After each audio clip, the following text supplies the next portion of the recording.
Next topic आपका है management audit procedure.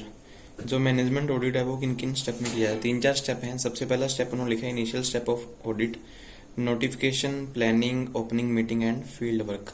सबसे पहले जब भी कहता ऑडिट स्टार्ट होगा तो नोटिफिकेशन जरूर देता है। मीन्स जो जो पार्टीज ऑडिट में आती है, मीन जिन जिन लोगों को ऑडिट में किया जाएगा। एग्जाम्पल मैनेजमेंट ऑडिट सिर्फ मैनेजमेंट को ही किया जाता है। मैनेजमेंट में भी पहले उन बंदों को नोटिस भेजा जाता है जिनको कुछ ना कुछ इन्फॉर्मेशन जिनसे लेनी होती है, उनको बताया जाता है कि आपका ऑडिट होना है, आप अपना डाटा इकट्ठा कीजिए। उसके लिए प्लानिंग होगी। जैसे उन्होंने सबसे पहले लिखा है कि establishing the object of formation. Company के जो ऑब्जेक्ट हैं उनको पहले स्टैब्लिश किया जाएगा, उनके बारे में पता किया जाएगा। Second, evaluation after the organisation structure. उसके बाद क्या है, कंपनी का स्ट्रक्चर को इवैल्यूएट किया जाएगा। स्ट्रक्चर का मतलब होता है कंपनी का काम करने का तरीका। मीन्स कंपनी में जो काम चल रहा है उनको किस बेस पे काम किया जा रहा है। फिर है ऑब्जर्वेशन। ऑब्जर्वेशन का मतलब होता है मैनेजमेंट जो ऑडिटर होगा वो जिस चीज को भी मीन्स हासिल करना चाहता है उनसे नॉलेज इकट्ठी करेगा। ऑब्जर्व करने का मतलब होता है भी नॉलेज इकट्ठी करना। जिन लोगों से उन्हें कोई इंक्वायरी करनी है या मैनेजमेंट के लोगों से जिसको कुछ पूछना है, जो भी क्वेश्चनिंग उसकी होगी उनसे उनके आंसर्स इकट्ठे करने। Evaluating the policy of organisation. Last में दिखेगा कि कंपनी की जो पॉलिसीज हैं उनको किस हिसाब से यूज किया जाता है, क्योंकि प्लानिंग मीन्स कंपनी बनाते रूल कुछ और है, लग कुछ और रहे हैं, वो भी देखे जाएंगे। फिर इसमें स्टेप आता है प्लानिंग। जब ये सभी चीजों को देख लेगा तो अपना ऑडिट करना कैसे है प्लान करेगा। थर्ड है फील्ड वर्क। फील्ड वर्क में क्या होता है, मीन्स उसने सारा डाटा इकट्ठा करना होता है। सबसे पहले उसने लिखा है इंक्वायरी। जहां जहां पॉइंट पे उसको इंक्वायरी होगी उसके लिए वो डाटा इकट्ठा करेगा, मीन्स उसके लिए क्वेश्चन वगैरह बनाएगा। फिर है एग्जामिनेशन। जब क्वेश्चनिंग करेगा तो उसके बाद जो उसको डाटा मिलेगा उसका एग्जामिनेशन करेगा। मीन्स उसमें चेक करेगा भी रीजन क्या हो रहा है कहीं पे कोई, क्योंकि जब ऑडिट होगा मैनेजमेंट पे तो मेन रीजन तो ये होता है कि हम कहीं पे हमें। उसके बाद है कंफर्मेशन। मैनेजमेंट ऑडिटर जो है लास्ट में एक रिटर्न या फिर ओरल स्टेटमेंट देता है जो उसके हिसाब से कंफर्मेशन की होती है। मीन्स उसको लगता है भी जो उसने फाइंड किया उसके हिसाब से इसका रिजल्ट ये हो सकता है। फोर्थ पॉइंट है डेवलपिंग ऑडिट। जब उसको लगता है भी ऑडिट स्टार्ट करना है तो उसके लिए उसके अलावा कुछ और क्वेश्चन चाहिए तो वो क्वेश्चनर रेडी करेगा। क्वेश्चनर में ये नहीं होता कि अकेले अकेले बंदे से वो क्वेश्चन पूछेगा।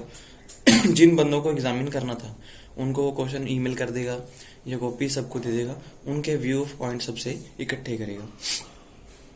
Providing wait. प्रोवाइडिंग वेट का मतलब होता है जिस जिस बंदे ने जो जो आंसर दिए होंगे उनको उसके आंसर के अकॉर्डिंग कुछ नंबर सिस्टम में या फिर कुछ यस गुड में या बैड में ऐसे कुछ रिजल्ट उसने देना। लास्ट में है कंक्लूजन फ्रेमवर्क। कुल मिला के जो आंसर्स आएंगे उनके हिसाब से अपना रिजल्ट रेडी करके सबको बता देगा। फिर है audit itself, communication, draft audit and management response. Communicate audit itself का मतलब होता है ऑडिट को अपने करना। ये नेक्स्ट स्टेप है। ऑडिट की टीम जो है एक कॉन्टैक्ट करेगी, मीन्स या कॉन्ट्रैक्ट मान लीजिए कॉन्टैक्ट कर लिए, ऑडिटर के साथ मिलकर अपनी कंपनी में एक ड्राफ्ट रेडी करना होगा। या फिर या तो बात चीज से काम करेंगे या ड्राफ्ट में होगा भी किन किन बंदों को इकट्ठा करना है, या फिर मैनेजमेंट का रिस्पांस को देखेंगे भी मैनेजमेंट हमें किस तरह रिस्पांस कर रही है। इन पॉइंट्स को हम बोलते हैं सेकंड पॉइंट। मीन्स उन्होंने ये देखना होता है कि हम ऑडिट में किन किन बंदों को सिलेक्ट कर रहे हैं। ड्राफ्ट में तो पहले से सिलेक्ट कर लेंगे, या फिर मैनेजमेंट का रिस्पांस देखेंगे कौन कौन बंदा रिस्पांस करता है। जो बंदा रिस्पांस नहीं करता उसके बारे में पहले ज्यादा नॉलेज इकट्ठी करनी है, क्यों नहीं करता, कोई रीजन उसके पीछे में क्या है। कई बार ना रिस्पॉन्स करने वाले बंदे भी कई बार गड़बड़ कर रहे होते हैं। थर्ड पॉइंट आपको लिखा उन्होंने ending point. Ending the audit process, final meeting, reporting, distribution and feedback.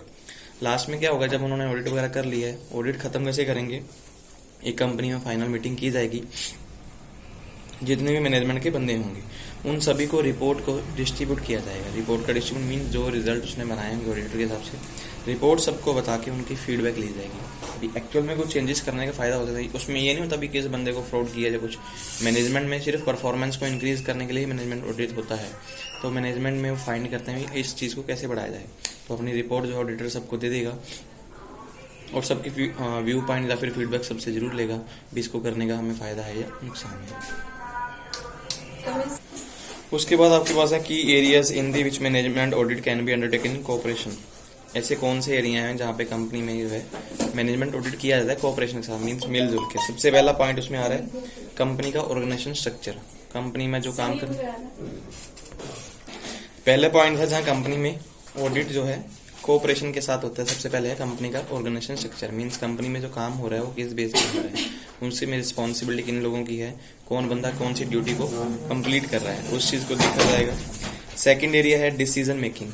Company में जो डिसीजन मेकिंग प्रोसेस है वो किस बेस की, मीन्स कौन कौन से पर्सन ऐसे हैं जो रूल्स एंड रेगुलेशन बनाते हैं और आगे फॉलो करवाते हैं।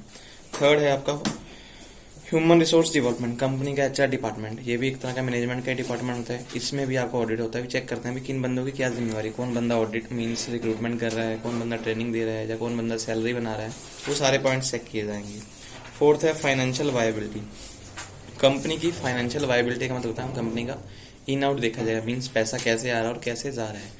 कई बार ऐसे होता है बिना फजूल के खर्चे हो रहे हैं तो उनको भी चेक किया जाएगा, क्योंकि मैनेजमेंट ही इन सभी चीज़ों को करती है। पैसा अगर किसी से लेना है तो कैसे रिसीव कर रहे हैं, इसका ऑडिट किया जाएगा।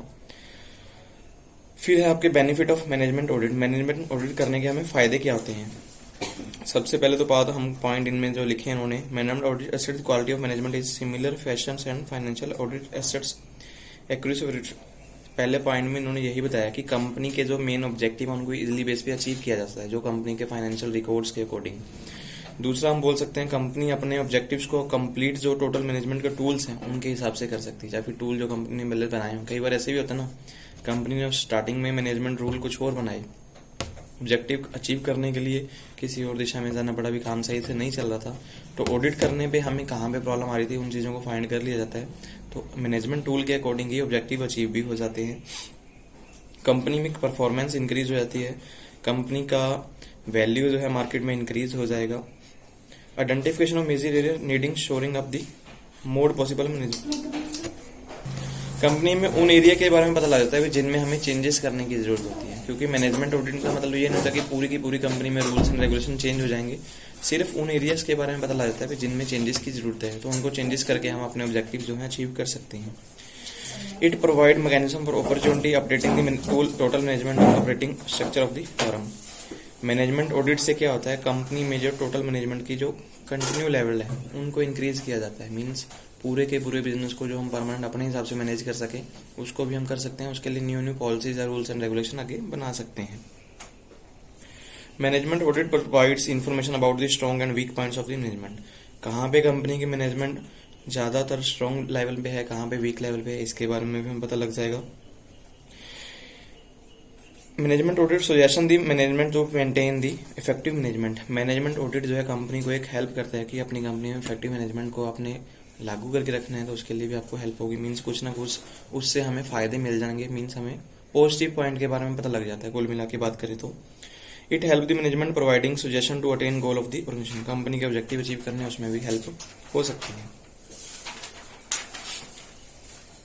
Management audit and reports presentation transcripts, management audit की जो रिपोर्ट होती है उसकी प्रेजेंटेशन होती है। ट्रांसक्रिप्ट का मतलब क्या होता है, एक पेज ही हमें बना के दिए होते हैं, तो कॉपी एक बना देते हैं, ज्यादा तो 5-10-15 की पेज की कॉपी होगी, जो उसमें हमारे पास डाटा होता है उसमें किस किस चीज के बारे में इंफॉर्मेशन दी होती है। सबसे पहले लिखा है business manage efficiently, means business को कैसे मैनेज किया जा सकता है एफिशिएंटली। अगर आपका बिजनेस पहले से प्रॉपर चल रहा है तो उसमें तो कुछ भी नहीं लिख के देते, फिर नॉर्मल लिखने पे जो भी कंडीशन आपने लगाई हुई है, रूल्स एंड रेगुलेशन है वो बिल्कुल सही चल रही है। अदरवाइज कुछ पॉइंट्स वो ऐड कर देते हैं भी, जहां जहां पे हमारा वीकनेस था उनको कैसे इंप्रूव कर सकते हैं। फीडबैक ही देनी होती है मैनेजमेंट ऑडिट में, तो जो पर्सनल ऑडिटर होगा वो फीडबैक देगा, आपको उसको कैसे अप्लाई करना है वो खुद देखना होता है। सेकंड है स्कोप, स्कोप में देखते हैं जो मैनेजमेंट ऑडिट की जो रिपोर्ट बनती है उसका स्कोप क्या होता है। स्कोप का मतलब होता है भी हम अपने मैनेजमेंट को लेवल को कैसे इंक्रीज कर सकते हैं। कई बार बहुत सारे एम्प्लॉयज डिससेटिस्फाइड होते हैं, जब कंपनी में जो काम करने वाले और सारे सुपरवाइजर्स होते हैं मैनेजमेंट से डिससेटिस्फाइड होते हैं, तो कंपनी का काम प्रॉपर तरीके से चलता नहीं है। कंपनी के ऑब्जेक्टिव भी अचीव इजिली बेस किए जा सकते हैं, मैनेजमेंट ऑडिट का स्कोप यही होगा। Types of information required from management audit, management audit से कहता है किस प्रकार की इन्फॉर्मेशन चाहिए होती है। देखो इन्होंने अलग अलग पॉइंट लिखे हैं। परचेज मेथड ऑफ, हमें कैसे किस प्रकार से परचेज करनी है, किस एरिया में हमें कंट्रोल करने की जरूरत है। उसके बाद क्वांटिटी प्रोक्योर्ड, हमने किस हिसाब से प्रोडक्शन वगैरह करनी चाहिए, डाटा किस हिसाब से रखना चाहिए, प्रॉब्लम को कैसे सॉल्व करना चाहिए। उसके बाद लिखा है variation production schedule, production schedule में कैसे चेंजेस कर सकते हैं। कई बार कंपनीज 10-10, 12-12 घंटे के साथ चल रही हैं, 8 घंटे करने पे भी फायदा हो सकता है, 10 घंटे करने में फायदा हो सकता है। उसके बाद डिस्ट्रीब्यूशन ऑर्गेनाइजेशन, सेल डिपार्टमेंट भी देखने होंगे कि किस डिपार्टमेंट को हमें सेल का जिम्मेवारी किसको देनी होगी। कई बार डिपार्टमेंट की जिम्मेवारी भी गड़बड़ करती है, भी किस बंदे को रॉन्ग पर्सन को ही जिम्मेवारी दी हुई है, तो उनको कैसे चेंज करना है। Personal policy, recruiting and training, man power selection, promotion, appraisal. Promotion करना या अप्राइजल करना एक ही चीज होती है, किसी एम्प्लॉयज को प्रमोट कर देना, उसकी मीन्स जॉब वगैरह इंक्रीज, जॉब का लेवल चेंज होना, या फिर अप्राइजल में होता है भी उसको गिफ्ट वगैरह देने, या फिर उसका कोई हम कमीशन रख देते हैं भी इतना सामान आप सेल करोगे तो उस पर आपको इतना फायदा होगा। Labour welfare activity, labour welfare activities का मीनिंग होगा भी लेबर्स के लिए कोई पार्टी ऑर्गेनाइज करना, या फिर उनको किसी ना किसी टूर पे साल बाद एक बार लेके जाना, ऐसे कुछ प्रोग्राम छोटे छोटे, या फिर कभी खाना खिला देना कहीं ना कहीं, कुछ सिंपल सी पार्टीज करते रहना होता है। बहुत सारी कंपनी में गैदरिंग कर लेते हैं विद इन 1 मंथ एक बार, जो उनके साथ सेल डिपार्टमेंट में एम्प्लॉयज होते हैं, तो सभी को इकट्ठा करके पार्टी भी हो जाती है और उनसे काम का डिस्कशन भी हो जाता है। Finance and accounting, financial structure followed, source of raising funds, effectiveness of raising finance, means कहीं ना कंपनी से पैसा इकट्ठा करना है और पैसा कहाँ पे इन्वेस्टमेंट करना है, और अपने अकाउंटिंग सिस्टम को कैसे कंट्रोल करना है, जब उसके लिए हमें कौन कौन सी डिवाइसेस की जरूरत है। तो इन सभी चीज़ों की इन्फॉर्मेशन हमें मैनेजमेंट ऑडिट से मिल जाती है। मैनेजमेंट ऑडिट की जो रिपोर्टिंग होती है वो हमारी ऑडिट रिपोर्ट हमेशा एक रेलिवेंस में होनी चाहिए। इसमें पॉइंट लिखे हुए कौन कौन से पॉइंट इसमें हमारे पास आते हैं। सबसे पहले हमारी ऑडिट रिपोर्ट जो है रेलिवेंट होनी चाहिए। रेलिवेंट का मतलब ये सभी लोग जो है उससे सेटिस्फाइड होनी चाहिए। कोई बंदा ऐसा ना हो कि उसको सेटिस्फाई नहीं हो रहे। तो जब मैंने पहले ही आपको बताया था कि जो मैनेजमेंट ऑडिट रिपोर्ट होती है तो जो मेंबर्स ऑफ मैनेजमेंट होते हैं उन सभी को कॉपी ऑफ रिपोर्ट दे दी जाती है। तो उन सबसे फीडबैक मांगा जाता है। फीडबैक से बाद में लास्ट में डिसीजन लिया जाता है भी कौन कौन सी चीजें हमें चेंज कर सकते हैं। Second, accuracy. मैनेजमेंट ऑडिट की रिपोर्ट में एक्यूरेसी भी होनी चाहिए। ये नहीं है कि उस रिपोर्ट को बनाने के लिए आपने साल से ज्यादा का टाइम लगा देना है, ऐसा नहीं होना चाहिए। उस रिपोर्ट में एक्यूरेसी होगी इतनी जल्दी हम उसमें चेंजेस कर सकते हैं। कॉस्ट कंसिडरेशन, जब भी ऑडिट की रिपोर्ट बनेगी इसमें कॉस्ट को हमेशा देखा जाएगा। बिना कॉस्ट को मेजर किए हुए आप कभी भी कोई रिपोर्ट्स को नहीं बना सकते हैं। मीन्स हम कभी ये नहीं सोचेंगे भी ऑडिट करते समय हमें कॉस्ट बहुत ज्यादा लग जाए तो उस कॉस्ट को भी हम कम करेंगे। कंपेरेबिलिटी, जब भी आप कोई रिपोर्ट बनाओगे उसमें कंपेरेंस भी होनी चाहिए। मीन्स अगर कोई पहले से रिपोर्ट बनी हुई है तो दूसरी उससे साथ रिपोर्ट को कंपेयर किया जा सकता है। फ्रीक्वेंसी ऑफ रिपोर्ट, जब भी हम कोई रिपोर्ट बनाएंगे वो बिना किसी प्रॉब्लम से होनी चाहिए। कोई बंदा अगर मान लो उस डाटा के बारे में कुछ पूछना चाहता है तो हमारे पास उसके आंसर होने चाहिए। विदाउट कोई प्रूफ हम कोई रिपोर्ट नहीं बनाएंगे। ये था आपका मैनेजमेंट ऑडिट का टॉपिक। कुछ हमने कल कर लिया था, कुछ आज खत्म हुआ। नेक्स्ट आपका टॉपिक है भी audit of banking and insurance company. Banking का ऑडिट अलग करेंगे, इंश्योरेंस कंपनी का टॉपिक अलग करेंगे। पहले सबसे बात करते हैं बैंकिंग के लिए। ऑडिट ऑफ बैंकिंग कंपनी का मतलब होगा कि बैंकिंग में जो बुक मेंटेन की जाती है उनको चेक करना, उनको वेरीफाई करना। मीन्स एग्जामिनेशन में लिखा भी है A banking company requires maintaining of books of accounts in accordance with the section 209 of Company Act 1956। Company act 1956 में पहले से ही बताया गया कि हर एक बैंक को जो है अपने बुक्स ऑफ अकाउंट्स को मेंटेन करना जरूरी होगा। जैसे हम बिजनेस में करते हैं सेम बैंक में भी वैसे ही होते हैं, उनका ऑडिट भी होना जरूरी है। ऑडिटर को क्या है वो देखना होता है कि जो सिस्टम जो है प्रॉपर केयरफुली वेरीफाई हो रहा है कि नहीं हो रहा है। मोस्टली बैंक क्या करते हैं मंथली वाइज ही अपना डाटा जो है वेरीफाई करते रहते हैं, ऑडिट को करते रहते हैं। बहुत सारे बैंक में देख लेना हर महीने के लास्ट में या स्टार्टिंग में 1-2 पर्सन उनके ब्रांच के हेड आ रखे होते हैं। मीन्स बाहर से, जैसे अपने सामने वाले में कोई ब्रांच है तो जैसे लुधियाना हेड ब्रांच है, उन्होंने कोई ना कोई पर्सन भेजे होंगे, वो उनके महीने का सारा काम चेक करते रहते हैं कि इन लोगों को लोन दिया या लोन में क्या चीजें वेरीफाई हुई, डाटा इकट्ठा रखना था वो सारा मिला या नहीं मिला। किसी चीज की कोई प्रॉब्लम आई होती है तो वो पहले ही बताते हैं बैंक वालों को भी वो डाटा को आपको क्लाइंट से मंगवाना होगा। तो ऑडिट करने का मेन मतलब होता है कि किस बंदे की रिस्पॉन्सिबिलिटी थी, उसने अपनी रिस्पॉन्सिबिलिटी प्रॉपर से कंप्लीट की है या नहीं की। जो रिकॉर्ड्स की हमें जरूरत थी वो उनको चेक करना भी एक्चुअल में रिकॉर्ड बना के रखे हुए हैं या नहीं बना के रखे हुए, उसी को ही चेक करने को हम बैंकिंग का ऑडिट बोल सकते हैं।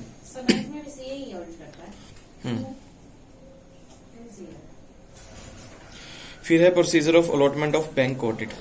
सबसे पहले प्रोसीजर में क्या बताया, अगर कोई बैंक जिसकी टर्नओवर 1 करोड़ से ज्यादा है, वैसे कोई मोस्टली बैंक ऐसा होता ही नहीं जिसकी टर्नओवर 1 करोड़ से कम हो, जिनकी टर्नओवर 1 करोड़ से ज्यादा है और वो बैलेंस शीट अपनी बनाते हैं तो उनका ऑडिट जो है होगा ही होगा। इनको हम बोलते हैं पब्लिक सेक्टर बैंक। PSB लिखा है उन्होंने, पब्लिक सेक्टर बैंक मीन्स जितने भी गवर्नमेंट या फिर सरकारी बैंक है जो RBI के अंडर आते हैं, चाहे इसमें प्राइवेट बैंक में हो, वो जो RBI के अंडर काम करते हैं उन सभी का ऑडिट होता ही होता है साल में एक बार। For the remaining PSB existing practice of RBI providing list of the audit firms appointing SBA from continuing during the year 2008 और 9। 2008 से लेकर 2009 से स्टार्ट हुआ है अभी जितने भी पब्लिक सेक्टर बैंक हैं, आरबीआई जो है खुद डिसाइड करता है भी कौन कौन सी ऑडिट फर्म्स होंगी जिनका ऑडिट किया जाएगा, मीन्स किसके द्वारा वो ऑडिट कराएंगे। आरबीआई खुद डिसाइड करता है कौन से ऑडिटर होंगे जो बैंक का ऑडिट करेंगे। वैसे तो हर एक बैंक की जिम्मेवारी होती है कि उन्होंने कंटिन्यू अपना हर साल ऑडिट करवाना ही होता है, उन्होंने अपने हेड ऑफ डिपार्टमेंट में पर्सन रखे होते हैं, वो ही ऑडिट करते हैं, वो सभी चीज फाइन करके देते हैं। कई बार ऐसे भी होता है कि आरबीआई को लगता है भी हाँ कुछ अलग से आइडेंटिफाई करना है, तो वो खुद ऑडिटर भेजेंगे। वो कई बार होता है मैक्सिमम 4 साल में भेज देते हैं, 2 साल में भेज दिया, जो आरबीआई को जैसे डिसाइड होता है भी किसी बैंक की इन्फॉर्मेशन लेनी है तो वो खुद अपनी तरफ से ऑडिटर को भेज के वेरीफाई करवाते हैं सारा काम।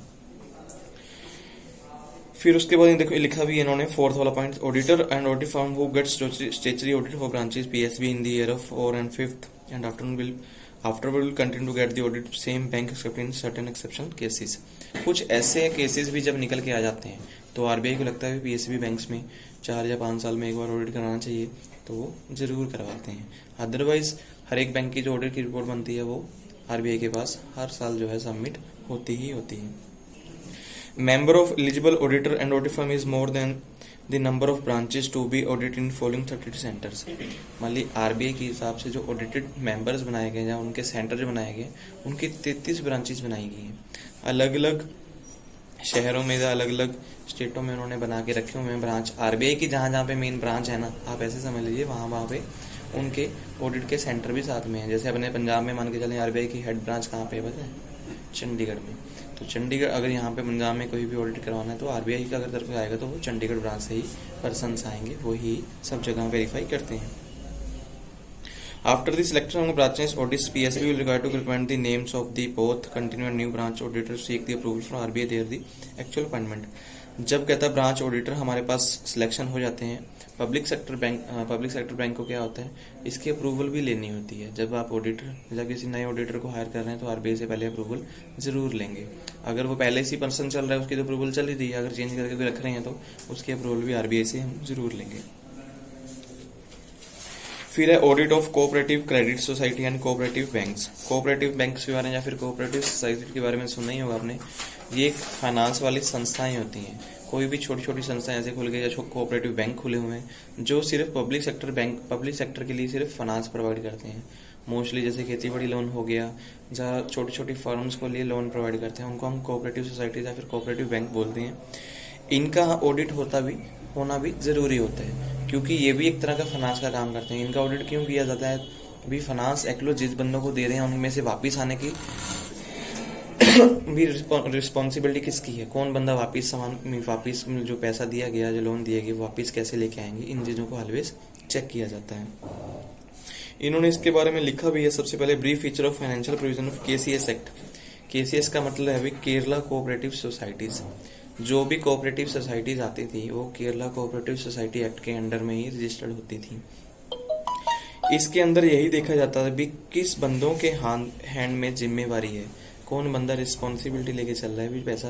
क्योंकि आरबीआई ने तो एक बार जो कोई संस्था को प्रमोट कर दिया, हमने पढ़ा भी हुआ है कि अगर हमने बैंकिंग बिजनेस करना है या कोऑपरेटिव सोसाइटी बिजनेस करना है तो कम से कम 20 बंदे होने चाहिए। तो 20 बंदे मिलकर जब बिजनेस 10 बंदे से ज्यादा मिलकर बिजनेस स्टार्ट कर रहे हैं तो हम बैंकिंग का बिजनेस स्टार्ट कर सकते हैं। फिर हमें टर्नओवर भी दिखानी पड़ती है, भी हमारी करोड़ में कैपिटल होनी चाहिए तो हम बिजनेस इतना कर रहे हैं। जब करेंगे तो उसमें रूल्स एंड रेगुलेशन सारे आरबीआई के ही फॉलो होते हैं, तो इनका भी ऑडिट होता है। इनका मेन ऑब्जेक्टिव क्या होता है, प्रमोट करना फाइनेंस को, जो भी कोऑपरेटिव सोसाइटीज होंगी। तो इन्होंने जब फाइनेंस को प्रमोट करना है तो रूल्स एंड रेगुलेशन आरबीआई के हिसाब से चलेंगे। जो इनका मेन जो देखा जाता है ऑडिटर जो होगा वो आरबीआई की तरफ से ही होते हैं। आरबीआई वाले अपनी ब्रांचेस से ही ऑडिटर को भेज के इनका ऑडिट करवाते हैं। इसके कुछ साइलेंट फीचर इन्होंने लिखे हैं। साइलेंट फीचर कंसर्निंग अकाउंट्स, कौन कौन से मेन फीचर जो है ऑडिट में देखे जाते हैं। सबसे पहले देखा जाता है रिस्ट्रिक्शन ऑन लोन। जो लोन प्रोवाइड करने पे रिस्ट्रिक्शन जी क्या वो फॉलो हुई या नहीं फॉलो हुई। मैंने जैसे पहले बोला भी जो नॉर्म्स थी, मीन्स फॉर्म फिल करवाना, गारंटर फाइंड करना, किस बंदे को लोन देना, उसकी आगे वायबिलिटी है या नहीं है, वो सारी चीजें चेक करना। रिस्ट्रिक्शन ऑन बोरिंग, कई बार ऐसा भी होता है कि हमें पैसा लेना है। बोरिंग का मतलब होता है कहीं भी मान लो कोऑपरेटिव सोसाइटी कहीं से पैसा कम पड़ गया, स्टेट गवर्नमेंट से ले रहे हैं, सेंट्रल गवर्नमेंट से ले रहे हैं या फिर आरबीआई से ले रहे हैं, उनके ऊपर रिस्ट्रिक्शन होती है। ये नहीं होता कि हम पैसा लोन पे देते चले जाएं, हमारे पास पैसा कहीं से आ नहीं रहा है, तो उन चीज़ों के ऊपर रिस्ट्रिक्शन लग जाती है। भी आपको अपने पैसे को मैनेज करना होता है, मैनिपुलेट करना होता है, मीन्स पैसे से ही पैसा बनेगा। कोई बैंक जब लोन प्रोवाइड करता है, उसका मतलब ये थोड़ी होता है भी आपको उसने पैसे दे दिया, अभी जितने मर्जी टाइम बाद वापस कर दो। उसमें उन्होंने टाइम पीरियड फिक्स किया होता है, उसमें ब्याज भी होता है, तो ब्याज ही उनकी कमाई होती है। अभी हम लोगों ने बैंक में सेविंग अकाउंट खोले हैं, जब सेविंग अकाउंट खोले हैं तो बैंक को क्या फायदा होता है? सेविंग अकाउंट में तो हमें बल्कि वो ब्याज लगा के देते हैं, उनको किस चीज़ का फायदा होता है? कोई एग्जाम्पल पॉइंट आपने देनी हो तो, बैंक जो खर्चे लगाते हैं, सबसे पहले देख लीजिए, हर 3 महीने में एक बार जरूर लगता है, 17.5 रुपये 70 पैसे वो काटते हैं, जैसे कि SMS चार्जेस। पूरी ऑल ओवर इंडिया में कितने लोग हैं जिनके बैंक में अकाउंट है? बहुत लोगों के बैंक अकाउंट है, करोड़ों में ही है। मतलब जितनी हमारी आबादी है, और 137 करोड़ ही है ना, तो उसके संभाल लीजिए कम से कम 100 करोड़ लोगों के तो खाते होंगे। अगर 100 करोड़ का 17 रुपये 70 पैसे से कट रहे तो कितनी पैसे बन रहे हैं? तो बैंकों की ऐसे ही कमाई होती है, कहीं चेक बाउंस हुए, कभी कुछ हुआ, उनके चार्जेस से ही कमाई होती है। ये नहीं कि हमारा पैसा संभालते हैं उसमें कमाई, जब उन्होंने लोन प्रोवाइड जो किए हुए हैं उससे कमाई। तो उनमें यही देखा जाता है कि आप अपने पैसे को मैनिपुलेट कैसे कर रहे हैं, बढ़ा कैसे रहे हैं। तो इन्होंने लिखा भी, बैंक जो है कहीं से बार बार बोरिंग नहीं कर सकते, बोले भी हम बार बार लोन ले लेंगे, हम भी आगे लोन लेके आगे लोन प्रोवाइड देते चले जाएंगे, वैसा कभी नहीं चलता है। Investment of fund, investment of fund का मतलब होता है बैंक अपने पैसे को कहाँ पे इन्वेस्टमेंट कर रहे हैं। इन्वेस्टमेंट करना मतलब लोन प्रोवाइड करना ही होता है, या कहीं किसी कंपनी में पैसा लगा देना, या किसी शेयर में पैसे लगा देने। वो इन्वेस्टमेंट किस बेस पे की, इनको भी हमेशा चेक किया जाएगा। प्रोविडेंट फंड, प्रोविडेंट फंड की स्कीम भी कुछ बैंकों में होती है, बहुत मोस्टली ज़्यादातर स्कीम जो है प्राइवेट बैंकों में ज़्यादा होती है। वो बोल दें कि PF अकाउंट खुलवा लीजिए, आप भी चले जाइए, बोलेंगे PF अकाउंट खुलवा लो, उसमें हमें क्या है, रेट ऑफ इंटरेस्ट ज़्यादा मिल जाता है, लेकिन उसमें पैसा हमें सेव रखना पड़ता है। ये नहीं कि आज डाला कल निकाल लिया, आज डाला कल निकाल, ऐसा नहीं होता। जैसे कंपनी में होता है, ज़्यादातर टाइम हमें रखना पड़ता है, वैसे ही तरह होता है। करंट नहीं, करंट तो बिजनेस के लिए आएंगे, ठीक है। तो ये साइलेंट फीचर होते हैं जब भी कोऑपरेटिव सोसाइटीज़ के लिए बारे में चेक किया जाता है। कोऑपरेटिव सोसाइटी का ऑडिट जब किया जाता है, इसकी नीड क्यों पड़ी, कहते क्यों करवाते हैं? सबसे पहले तो ये देखा जाता है कि कोऑपरेटिव सोसाइटीज जो है रूल्स एंड रेगुलेशन RBI के फॉलो कर रही है या नहीं कर रही, उनको चेक करने के लिए उनका ऑडिट होगा। सेकंड, फिर वो देखते हैं भी इन्होंने जो पैसा लार्ज अमाउंट में बोरो किया है वो आउटसाइडर से कहाँ से बोरो किया है, उसको चेक करने के लिए भी जिन लोगों से पैसा लिए किस बेस पे लिए, लेने की जरूरत थी या नहीं थी, उसको चेक करते हैं। Large number of person are employed of cooperative managing their affairs, बहुत सारे लोग ऐसे होते हैं जो कोऑपरेटिव सोसाइटीज को काम को मैनेज कर रहे होते हैं, क्योंकि एक बंदा तो मैनेज करता नहीं है। क्या वो बंदे अपने काम को इजीली प्रॉपरली मेंटेन कर रहे हैं या नहीं कर रहे, उनको भी चेक किया जाता है। Non member who deposit their funds in cooperative banks would like to satisfy themselves, ये चेक करने के लिए भी जो कहता है कोऑपरेटिव सोसाइटी के मेंबर नहीं है लेकिन फिर भी अपना पैसा कोऑपरेटिव सोसाइटीज में पैसा जमा करते हैं, क्योंकि जब कोई सोसाइटी खुलती है तो पैसे तो उन्होंने भी इकट्ठे कहीं से किए होते हैं। हर एक बंदे ने जिसने पैसे लगाए हुए हैं, अगर मान लो कंपनी का मेंबर नहीं लेकिन उसके पास सर्टिफिकेट है भी कोऑपरेटिव सोसाइटी के, उसने पैसे लगाए हुए हैं, क्या वो सेटिस्फाइड है कोऑपरेटिव सोसाइटी से, नहीं है, एक्चुअल में हमारे पैसा जो लगा हुआ है सेफ है या नहीं है, उसके लिए भी ऑडिट करवाया जाता है। क्योंकि कोऑपरेटिव सोसाइटीज का ऑडिट करवाने का मेन मकसद RBI का यही होता है, जिन लोगों का पैसा है वो ऑलवेज फेथफुल रहें, भी हाँ उनको विश्वास रहे कि हमारा पैसा सेफ है और टाइम टू टाइम हमें जो रेट ऑफ इंटरेस्ट मिलना था, जब अमाउंट मिलनी थी, वो मिल रही है। साइलेंट फीचर में जो हमने पहले ऊपर पढ़े थे दोबारा, फिर भी दोबारा नीचे लिखे हैं, इसको आगे चलते हैं। इसके बाद लिखा है statutory provision relating to the cooperative audit. ऐसी कौन कौन सी कहता मेन प्रोविजंस हैं जो जरूरी हैं जब ऑडिट होता है। तो इन्होंने सबसे पहले तो ये लिखा है कि every cooperative society shall gets its accounts audited in at least one in each year by the director of cooperative audit. Company जो ऐसी होती हैं कोऑपरेटिव सोसाइटी, इनका जरूरी है कि साल में एक बार इनको करवाना जरूरी है ऑडिट, कोऑपरेटिव सोसाइटी एक्ट 1959 के अंडर। कुछ पॉइंट्स इन्होंने लिखे हैं नीचे। सबसे पहले एग्जामिनेशन ऑफ ओवरड्यू डेब्ट्स, कितने ओवरड्यू डेब्ट्स हैं, मींस कहाँ कहाँ पे इन लोगों ने पैसा लेना है। कोऑपरेटिव सोसाइटीज लोन जब प्रोवाइड करती हैं तो उनका पैसा किस किस जगह में पेंडिंग है। कई बार ऐसे होता है कि गवर्नमेंट्स को इन फंड को खत्म भी करना पड़ता है, भी वो पैसा रिकवर ही नहीं होने वाला होता, तो उनको देखना होता है कि एक्चुअल में लोन जो दिए गए हैं वो वापस आ रहे हैं नहीं आ रहे हैं। जब लोन दिया जाता है तो मीन सबसे पहले तो क्या होता है, गारंटीज होती हैं, चाहे गारंटर होगा, जहाँ आपको कोई ना कोई अपनी प्रॉपर्टी वो रखनी पड़ती है एज पर गारंटी के तौर पे भी, हम अगर लोन नहीं देंगे तो आप इसको यूज कर सकते हैं। तो वो सभी चीजें देखी जाती हैं भी। अगर आपका ओवरड्यू बहुत ज्यादा बढ़ता चला जा रहा है, वो कैसे रिकवर कर रही हैं सोसाइटीज। सेकंड पॉइंट लिखा है certified whether the financial statement prepared by the society given A true और प्योर वैल्यू। जो कोऑपरेटिव सोसाइटी ने अपनी फाइनेंशियल स्टेटमेंट बनाई है, एक्चुअल में उसकी वैल्यू प्रॉपर तरीके से दिखाई गई है या नहीं दिखाई गई। मीन्स बिजनेस जो प्रॉपर साफ तरीके से चल रहा है या नहीं चल रहा, मीन्स उसमें ट्रांसपेरेंसी है या नहीं है, उसको चेक करने के लिए। फिर है main feature of cooperative audit. Cooperative societies के मेन फीचर्स क्या होते हैं? सबसे पहले अडेरेंस टू कोऑपरेटिव प्रिंसिपल्स, जो उनके मेन प्रिंसिपल्स है उनकी पालना हो रही है या नहीं हो रही है। उसके बाद observe provision of act and rules and bylaws, government के हिसाब से जो एक्ट बनता था उसके अंडर कोऑपरेटिव सोसाइटी रजिस्टर्ड हुई, उसके जो रूल्स एंड रेगुलेशन थे या उनके कानून के हिसाब से जो रूल बनते थे वो सब फॉलो हो रहे हैं या नहीं हो रहे। जैसे कि साल में एक साल फाइनेंशियल स्टेटमेंट बननी चाहिए, बैलेंस शीट बनने के बाद उसका ऑडिट होना जरूरी होना चाहिए, वो चीजें हो रही हैं या नहीं हो रही। Valuation of assets and liability and verification of cash balance and securities. Come societies के पास जितनी भी एसेट्स हैं उनकी या फिर लायबिलिटीज हैं, उनकी वैल्यूएशन टाइम टू टाइम हो रही है कि नहीं हो रही। एसेट्स का मतलब होता है जो पैसा उन्होंने बना के रखा हो अपने पास, या कोई संपत्ति बना के रखी हुई है, वो पैसा बढ़ रहा है या कम हो रहा है। लायबिलिटीज हर साल बढ़ती तो नहीं जा रही हैं, इन चीजों को वेरीफाई किया जाता है। सोसाइटीज के पास जितना भी कैश बैलेंस है वो एक्चुअल में उनके पास अवेलेबल है या नहीं है। कई बार बुक्स में कुछ और होता है, एक्चुअल में कुछ कम होता है। Verification of balance of depository and credit, किन लोगों का पैसा डिपॉजिट हुआ उनकी वेरिफिकेशन करना, जिन लोगों को पैसा आगे देना है उनको भी चेक करना एक्चुअल में वो बंदे दिखाए गए हैं जो है या नहीं है। Examination of over due debts, classification of bad debts, कितने लोगों का पैसा ओवर ड्यू है, जिन लोगों से पैसा आ नहीं रहा है। कौन कौन से लोग जो है इसमें जो बैड डेब्ट्स में कन्वर्ट हो चुके हैं, मीन जिन लोगों का पैसा खत्म ही हो चुका है। फिर भी जब भी कोई कंपनी जो आपकी बैलेंस, मान लो हम अकाउंट बिजनेस में जैसे करते हैं, आप किसी बंदे का पैसा एक साल नहीं मिला था उसको बैड डेब्ट्स में कभी कन्वर्ट नहीं कर सकते, कम से कम 4 साल हमें रखना पड़ता है। अगर 4 साल रेगुलर आपका पैसा नहीं मिलता तब आप जाके उसको बैड डेब्ट्स में कन्वर्ट कर सकते हैं। तो सेम ये भी बैंकों में या कोऑपरेटिव सोसाइटीज में भी देखा जाता है। Personal verification of member and examination of their passbooks, जो मेंबर्स होंगे उनकी पासबुक्स को भी वेरिफिकेशन की जाएगी। उसके बाद discussion of draft audit report with management committee, जो भी ऑडिट की रिपोर्ट का ड्राफ्ट बनेगा उसको मैनेजमेंट कमेटी के साथ डिस्कस किया जाएगा। Audit classification of the society, किस बेस पे ऑडिट किया गया उसकी क्लासिफिकेशन जो है सोसाइटी को बताई जाएगी। Examination of working and other prescribed particulars of the society, जो बंदे सोसाइटी में काम कर रहे हैं प्लस उनके काम करने के तरीके को भी ऑडिट किया जाता है। ये पॉइंट नीचे दोबारा फिर उन्होंने वही लिखे हैं। उसके बाद आपके पास है objective of cooperative audit.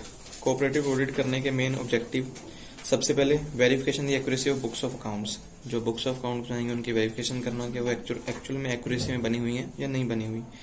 Finding the correctness of the accounts, क्या वो अकाउंट जो बने हुए हैं वो करेक्ट तरीके से बने हैं या नहीं बने। करेक्ट तरीके से फाइंड करने का मतलब मीन्स उसमें जो नॉर्म्स थी वो सारी कंप्लीट हुई है या नहीं हुई है। Deduction the clerical error of principle, prevention of the such errors, पूरे काम करने तरीके में जो हमारे एरर निकल के आए या फिर प्रिंसिपल चेंज हो गए, कैश की एंट्री गलत पास की हुई है या किसी और की एंट्री किसी और में पास हो गई है, उन एरर को फाइंड करके उन एरर को दूर करना। Detection and prevention of fraud, जितने प्रकार के फ्रॉड होते हैं उनको फाइंड करना और उनको दूर करना। Examination of the affairs of society in order to find the have been carried on according with the provision of, ये भी देखना कि कंपनी की जो सोसाइटी है जो business as per cooperative society act के अकॉर्डिंग काम कर रही है या नहीं कर रही, मींस कोऑपरेटिव सोसाइटी एक्ट 1959 के अकॉर्डिंग। इन्होंने ये नीचे भी लिखा है 2.7 में, which condition of members particular of the economic condition have improved by the cooperation of the society. Company के मेंबर का असेसमेंट करना, जिन लोगों ने पैसा कंपनी में लगाया क्या उनकी हालत उससे आगे बढ़ी या नहीं बढ़ी। मीन्स हालत का मतलब ये हो सकता है कि उनका असेसमेंट करना, जो उन्होंने पैसा लगाया उनका पैसा बढ़ा या ना बढ़ा या नहीं बढ़ा। क्योंकि कुछ लोग ऐसे होते हैं पैसा कंपनी में क्यों लगाते हैं, ताकि हमारी इनकम जनरेट होगी, हमारे पैसे से पैसा बनेगा। तो वही चीज चेक करने के लिए भी कोऑपरेटिव सोसाइटी जो काम कर रही है, जो संस्था काम कर रही है, उसकी वैल्यू इंक्रीज हो रही है नहीं हो रही, मीन्स उसका worth. Certification of actual profit realise and loss incurred, ये भी चेक करना भी एक्चुअल में जो दिखाया गया भी हमें प्रॉफिट जितना हुआ या लॉस हुआ वो एक्चुअल में हुआ या नहीं हुआ, इसको चेक करना भी कोऑपरेटिव सोसाइटी ऑडिट करने का मेन उद्देश्य होता है। फिर उसके बाद आपके पास है ड्यूटीज, ये जो लिखा है एक point, main aspects of cooperative audit, कौन कौन से चीजें जो है चेक की जाती हैं। मेन सबसे पहले क्या होता है उनका काम करने का तरीका और उनके अकाउंट्स को जो है चेक किया जाता है। Duties, responsibility and power of cooperative auditor. Auditor की सबसे पहले ड्यूटीज में क्या है, it is a duty of auditor to verify the cash balance, ये उसकी जिम्मेवारी है कि कैश बैलेंस करेगा, चेक करेगा और उसको वेरीफाई करेगा, एग्जामिन करेगा भी जितना भी ओवरड्यू दिखाया गया एक्चुअल में वो है या नहीं है।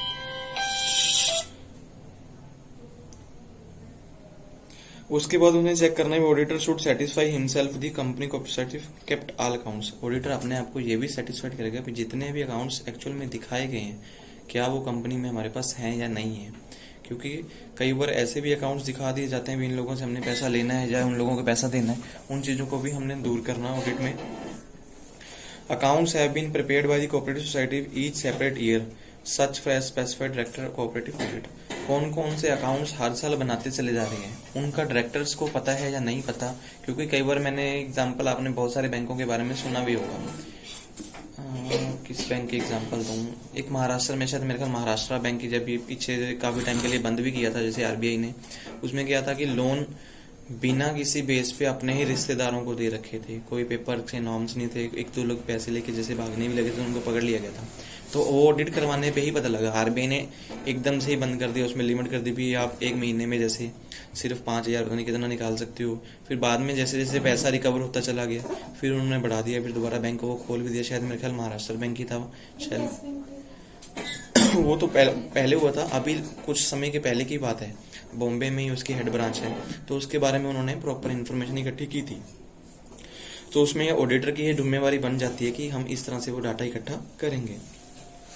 अकाउंट्स, उसके बाद whether the provision of all by law means जो भी प्रोविजन बनते थे काम करने के लिए, जो रूल्स एंड रेगुलेशन बनते थे उन सभी चीजों को एक्चुअल में फॉलो किया गया या नहीं फॉलो किया गया वो भी चेक करते हैं। Among other things should be verify for example, और कौन कौन सी चीजें कहता हूँ जो एग्जाम्पल के तौर पर चेक की जाएंगी। सबसे पहले लिखा है क्रेडिट सोसाइटी बैंक्स मींस जितना भी वो क्रेडिट देते हैं, जितना भी उन्होंने लोन पास किया है वो सारा चेक करेंगे। Marketing society whether society underwriting pooling and grading before this produce of members, ये भी चेक करेंगे कि मार्केट में उनकी वैल्यू की है, मीन मार्केट में जो सोसाइटीज को प्रोड्यूस किया जा रहा है उनकी मार्केट में वैल्यू बन रही है या नहीं बन रही, इस चीज को चेक किया जाएगा। Cooperative society whether the business society has been conducted according to the cooperative principle, जो उनके प्रिंसिपल से उसके अकॉर्डिंग उनका बिजनेस चल रहा है या नहीं चल रहा, हम finance means as per rules के प्रोवाइड कर रहे हैं या नहीं कर रहे। उसके बाद verify genuineness and education of securities mortgage and other bonds, जितने भी कंपनीज के मींस शेयर्स एंड स्टॉक्स हैं उनको वेरीफाई करना या फिर एक्चुअल में उनका जो वैल्यू बन रहा था मार्केट में उसके हिसाब से मार्केट में बेस बना हुआ है या नहीं बना हुआ, या लिस्टेड है या नहीं है, क्योंकि कई बार कुछ बैंक्स ऐसे भी आते हैं जिनके स्टॉक जो है लिस्टेड होते हैं स्टॉक एक्सचेंज में। बहुत सारे बैंक देख लेना जैसे HDFC, एक्सिस, इनका स्टॉक एक्सचेंज में नाम ऑलवेज आता रहता है। तो जो भी सोसाइटीज आती हैं उनका भी आगे देखा जाता है मार्केट में नाम है या नहीं है। Verify whether net profit arrived in accordance, ये भी चेक करना होगा कि हमें प्रॉफिट हो रहा है या नहीं हो रहा है बिजनेस। मान लीजिए अगर बिजनेस में लॉस हो रहा है तो उस लॉस को किस हिसाब से हम दिखा रहे हैं, लॉस को रिकवर किया भी जा सकता है या नहीं किया जा सकता उसको चेक करेंगे। लॉस को रिकवर करने के आपके पास पॉइंट्स क्या हैं या कौन कौन सी अपॉर्चुनिटीज हैं उनको चेक किया जाएगा। बैलेंस शीट में जो चीजें आपको दिखाई गई मींस बैलेंस शीट जब बनाएगी उसमें क्या क्या चीजें आप दिखा रहे हैं, उसमें आपकी क्वालिफिकेशन क्या है, मींस आपने क्या अचीव किया या क्या डिसक्वालिफिकेशन है, उसमें आपको कौन कौन चीजों को ठीक करना पड़ेगा उसके बारे में आपको देखना पड़ेगा। गवर्नमेंट आपकी सोसाइटी के ऊपर लाई हो रही है नहीं हो रही, मींस गवर्नमेंट आपसे संतुष्ट है, क्योंकि जब कोऑपरेटिव संस्था खुलती है कहीं पर भी उस स्टेट की गवर्नमेंट भी उस आपसे सहमत होनी चाहिए। मींस अगर वो आपसे सहमत नहीं है तो कोऑपरेटिव सोसाइटीज को कभी भी अनरजिस्टर्ड भी कर देते हैं। तो इस चीज के बारे में पहले से डिसाइड किया था गवर्नमेंट की रिलायंस भी होनी जरूरी है। उसके बाद है पावर्स, जो भी बंदा ऑडिटर आएगा कोऑपरेटिव संस्था में उसके पावर्स क्या होंगे, उसके पास पावर्स होते हैं कि वो सभी बुक्स ऑफ अकाउंट्स को चेक कर सकता है, कहाँ कहाँ पे आपने किस बंदे से कोई इन्फॉर्मेशन लेनी है तो उसके बारे में आपको पूरी इन्फॉर्मेशन टाइम टू टाइम ले सकता है। कोई बंदा नेग्लिजेंसी बरत रहा है मींस नेग्लिजेंसी दिखा रहा है, रिपोर्ट्स नहीं प्रोवाइड कर रहा, तो उसके खिलाफ वो केस लगाना चाहे तो वो केस भी लग सकता है, क्योंकि आरबीआई के पास पूरी इन्फॉर्मेशन होती है कि किस बंदे को हमने कैसे आगे लेके आना है। फिर है सुपरविजन ऑफ द ऑडिट, जो ऑडिट होगा सुपरविजन किसके पास होती है, क्योंकि आरबीआई ही उसकी मेन सुपरविजन होती है। जितनी भी रिपोर्ट्स बनेंगी वो सारी किसके पास जाती हैं, आरबीआई के अंडर रह के ही होती है। सबसे पहले रिपोर्ट्स डायरेक्टर्स को बताई जाती हैं, डायरेक्टर के साथ साथ आरबीआई को भी पूरी इन्फॉर्मेशन दी जाती है। इन्होंने पॉइंट्स में लिखे हैं supervision officer should review the action taken by the institute and rectify the mistakes. पहला काम तो मतलब ये होगा भी जितनी मिस्टेक की गई हैं उनको रेक्टिफाई करवाएगा। अगर सुपरवाइजर मीन जो बंदा आएगा ऑडिट करने को भी, उसको लगता है कि मिस्टेक जो है जानबूझ के की गई हैं। एक तो होते हैं क्लरिकल मिस्टेक्स, उनको तो वो ठीक करवा देते हैं, अभी बताते हैं ये प्रॉब्लम है, आप ये डाटा इकट्ठा कर लो। अगर कोई मिस्टेक्स जानबूझ के की जाती हैं, अभी पता लगता है अपनी रिश्तेदारी में किसी को बिना बेस पे ही कोई लोन दिए गए हैं, डॉक्यूमेंट एक्चुअल में लिए नहीं गए या कोई गारंटीज प्रोवाइड हुई नहीं है, तो वो सारी चीज़ों की इन्फॉर्मेशन डायरेक्ट आरबीआई के पास जाती है। तो आरबीआई उनको कुछ टाइम के लिए सस्पेंड में कर लेता है या उनको होल्ड में रख लेता है, या उनकी प्रॉपर्टी रिकवर कर लेता है। बहुत सारे एक्शन आरबीआई उस हिसाब से लेते हैं। सेकंड पॉइंट में लिखा है ऑडिटर हैज वेरीफाइड इन्वेस्टमेंट, कहाँ कहाँ पे पैसा इन्वेस्ट हुआ, कौन कौन सी सिक्योरिटीज आपने खरीदी, उनको भी चेक करेगा। थर्ड पॉइंट में he should whether the auditor has verified adequate provision of depreciation, जो हमें डेप्रिसिएशन प्रॉपर तरीके से लगानी थी वो लगाई गई कि नहीं लगाई गई, स्टॉक को करेक्टली मेंटेन किया गया या नहीं किया गया, बैंकिंग इंस्टीट्यूशन के हिसाब से जो बिजनेस होना चाहिए था वैसा बिजनेस हुआ या नहीं है, क्योंकि वैसे तो कोऑपरेटिव संस्थाएं क्या होती हैं, फाइनेंस प्रोवाइड करना होता है। अगर वो बैंकिंग बिजनेस भी करना स्टार्ट कर देती है, मीन्स लोगों से पैसा जमा करवाना भी स्टार्ट कर देती हैं, तो उसमें बैंकिंग के रूल अप्लाई हुए या नहीं हुए वो भी चेक करना होता है। प्रॉपर क्लासिफिकेशन ऑफ एसेट्स, जो हमारे बिजनेस में जब सोसाइटीज में एसेट्स दिखाई जाती हैं उनकी प्रॉपर क्लासिफिकेशन है या नहीं है, मीन्स फिक्स एसेट्स को फिक्स में दिखाना, करंट को करंट में, सर्कुलेटिंग को सर्कुलेटिंग में दिखाना। Officer should go through the draft and audit reports, हमेशा जब ऑडिट रिपोर्ट बनाएगा सबसे पहले ड्राफ्ट ऑडिट रिपोर्ट बनाएगा। ड्राफ्ट ऑडिट रिपोर्ट सभी मेंबर्स को दिखाई जाएगी, उनमें सबका फीडबैक भी लिया जाएगा। Audit which can not be supervise locally by the supervisor, कई बार ऐसा भी होता है जिन चीजों को ऑडिट जो है सुपरवाइजर खुद नहीं कर पाए, मीन्स ऑडिटर नहीं कर पाते हैं, तो उसके लिए स्टेचुटरी ऑडिटर अलग से भेजा जाता है फिर आरबीआई की तरफ से। जब हमारे पास कहता है ऑडिट की रिपोर्ट्स मिल जाती हैं, तो सभी ऑडिट्स की रिपोर्ट्स सभी मेंबर्स उस पर डिटेल्ड फैक्ट होने चाहिए, किस चीज़ के बारे में इन्फॉर्मेशन फाइंड की वो डिटेल में होगी, और उनकी इन्फॉर्मेशन सोसाइटीज के जो मेन डायरेक्टरेट्स मेंबर होंगे उनको जाएगी और आरबीआई को जाएगी। ये था आपका ऑडिट ऑफ कोऑपरेटिव सोसाइटी।